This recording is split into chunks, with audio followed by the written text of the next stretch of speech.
Dilanjutkan dengan foto bersama. Semuanya Pak, semuanya Pak, semuanya Pak.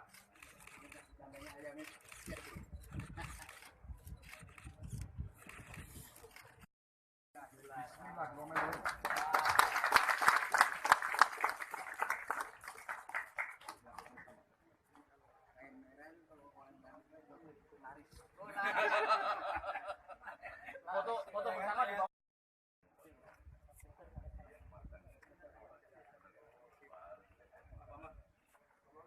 Dari sini Pak. Dari sini Pak.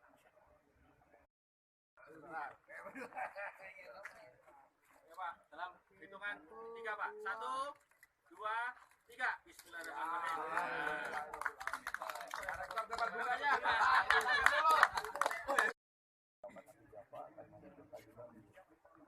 Kita juga tadi seperti yang saya sampaikan ini akan introduksi teknologi yang sudah ada hari ini sehingga para petani atau peternak nanti hanya pakai iPhone akan bisa melihat. Ini di Indonesia saya bisa melihat itu kebun yang ada di belakang rumah rektor, bagaimana kondisi air dan lain. Saya bisa tunjukkan.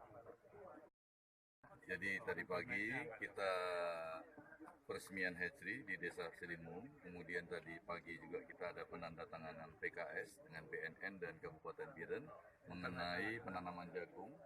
Kemudian sore ini kita peresmian teaching farm yang berada di Desa Iseum bekerjasama dengan Insia, yang seperti disampaikan oleh Pak Rektor juga mungkin Kepala BNN tadi bahwa kita ingin masyarakat di Aceh khususnya kita beralihlah kepada kegiatan-kegiatan yang